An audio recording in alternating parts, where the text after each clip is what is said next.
Halo Book Lovers, Assalamualaikum warahmatullahi wabarakatuh.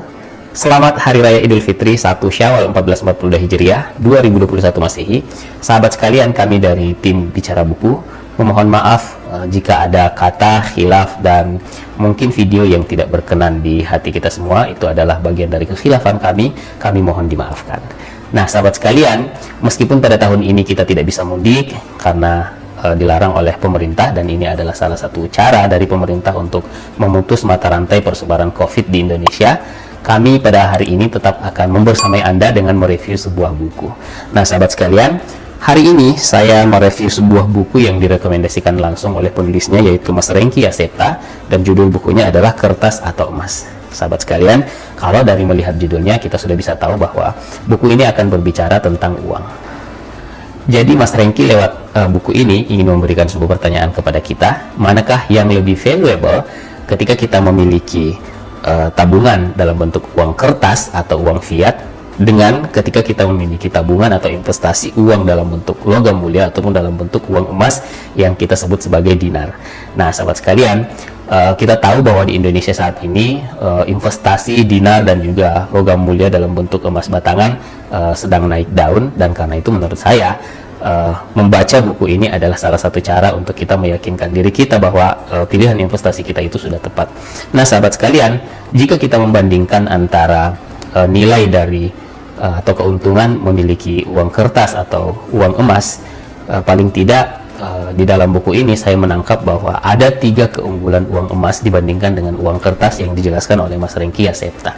Yang pertama, keunggulan nilai dari sisi materinya atau material dari uang tersebut. Nah sahabat sekalian, jika kita membandingkan bagaimana nilai material antara uang kertas dan uang emas, tentu saja akan sangat berbeda. Misalnya ketika Anda memiliki uang 100.000 uang kertas, kemudian Anda gunting atau sobek-sobek, dan kemudian sobekannya Anda gunakan untuk berbelanja, apakah uang Anda masih laku?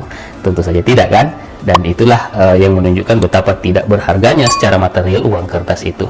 Tetapi berbeda ketika Anda memiliki uang emas, karena unsur materinya adalah emas itu sendiri, sehingga ketika Anda memotong-motong uang emas itu, tentu saja dia potongan-potongannya masih akan bernilai karena dia disusun atau dibuat dari emas atau logam mulia itu sendiri.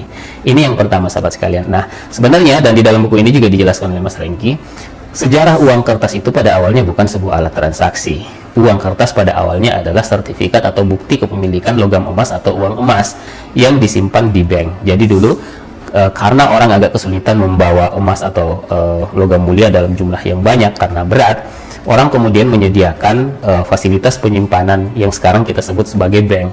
Dan kemudian bank ini mengeluarkan sertifikat atau bukti kepemilikan dalam bentuk kertas. Nah lama-kelamaan sahabat sekalian, akhirnya kertas inilah yang dijadikan sebagai alat transaksi.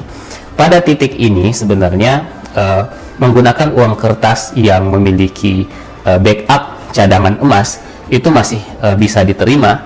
Tetapi setelah Amerika Serikat pertama kali memutuskan bahwa dolar yang mereka miliki, dan kebetulan dolar ini menjadi mata uang global yang menjadi standar dari nilai tukar mata uang lain, negara lain di seluruh dunia, Amerika Serikat memutuskan bahwa dolar mereka tidak lagi memiliki backup emas, sehingga dia betul-betul adalah pure kertas yang secara material tidak memiliki nilai, tidak memiliki lagi bukti apa-apa bahwa dia adalah sesuatu yang bernilai, dan sudah berbeda atau bergeser fungsinya sebagai bukti kepemilikan logam mulia atau uang emas.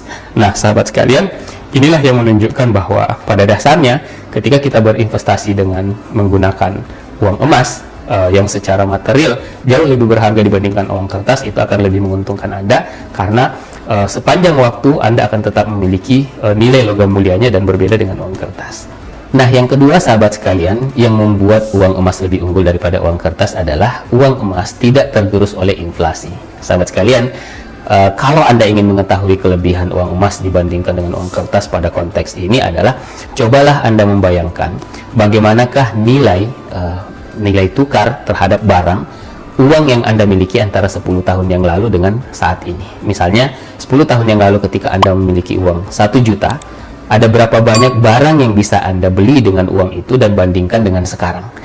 Dan tentu saja kita masih sering mendengarkan cerita-cerita dari orang tua kita bahwa ketika mereka sudah memiliki uang 1.000 rupiah, dia sudah bisa membeli banyak hal, dan itu adalah uang yang sangat banyak.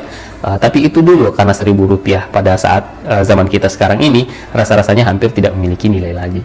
Nah, inilah yang disebut dengan inflasi, sahabat sekalian. Jadi pengurangan nilai mata uang sebagai alat pertukaran terhadap barang karena mengalami penurunan nilai. Nah, sahabat sekalian, inilah yang disebut sebagai inflasi. Nah, berbeda dengan emas. Jadi antara nilai emas sejak dulu sampai sekarang, kira-kira nilainya itu tidak terlalu jauh berbeda. Jadi 1 gram emas yang dulu bisa digunakan untuk membeli satu barang, pada saat sekarang ini barang yang sama tetap tidak terlalu jauh nilai 1 gram emas untuk bisa ditukarkan dengan barang tersebut. Jadi sahabat sekalian, luar biasanya emas atau logam mulia ini karena dia tidak tergerus oleh waktu. Nah, sehingga teman-teman sekalian, kalau kita mempelajari apa yang menyebabkan inflasi, ya inflasi memang akhirnya adalah salah satu efek yang ditimbulkan dari bisnis perbankan. Kenapa? Karena yang mencetak uang itu adalah bank sentral, dan seberapa banyak uang yang beredar di masyarakat akan menentukan seberapa besar nilai tukar dari uang tersebut. Jadi ketika ada satu waktu uang begitu banyak beredar di masyarakat, harga-harga kemudian membumbung tinggi, dan seperti yang terjadi di beberapa negara, untuk membeli satu produk misalnya sayur ataupun mungkin sepatu membutuhkan uang yang jauh lebih banyak. Kenapa? Karena uang yang beredar di masyarakat sangat banyak, sehingga uang yang dipegang oleh masyarakat itu pada dasarnya berlebihan gitu. Nah, sahabat sekalian, inilah nilai kedua dari kelebihan kedua dari uang emas dibandingkan dengan uang kertas. Sehingga sebenarnya seperti yang dikatakan oleh Robert Kiyosaki, inflasi itu adalah sesuatu yang memakan uang Anda gitu. Jadi kalau Anda hanya menabung, pada dasarnya Anda dirugikan. Kenapa? Karena nilai uang Anda akan berkurang dalam konteks nilai tukarnya dengan barang-barang, dan itu akan membuat Anda, pada dasarnya kata Kiyosaki adalah Anda sedang dirampok gitu. Nah, itu yang kedua. Yang ketiga, sahabat sekalian, ini dalam konteks keislaman. Itulah sebabnya salah satu hikmah mengapa dalam khasanah hukum Islam nilai-nilai yang kaitannya dengan harta diukur dengan menggunakan emas, misalnya zakat harta, karena nilai ini tidak berubah oleh waktu, sehingga nilai emas pada zaman Nabi sampai dengan sekarang itu tetap sama. Nisabnya misalnya adalah 85 gram, maka itu akan tetap sama. Tetapi ketika ini kita konversi ke uang, tentu saja ini akan mahal. Jadi nisab zakat harta di masa kemerdekaan Indonesia misalnya, tentu saja jauh lebih kecil daripada nisab dari zakat mal kita saat ini. Nah, sahabat sekalian, dan di dalam khasanah hukum Islam juga banyak hal yang kemudian dijelaskan dengan menggunakan pendekatan dinar dan dirham atau uang emas ini. Dan inilah yang membuat hukum Islam itu terus-menerus berlaku secara universal sepanjang waktu, karena adanya kepastian bahwa nilai dari logam mulia ataupun uang emas dan uang perak, dinar dan dirham ini hampir tidak berubah sepanjang manusia hidup.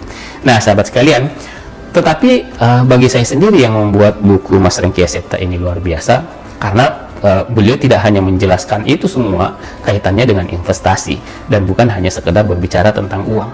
Sebenarnya yang dijelaskan oleh Mas Rengki di dalam buku ini adalah sesuatu yang lebih besar dari itu, yaitu sebuah alternatif dari sistem ekonomi global yang sedang runtuh.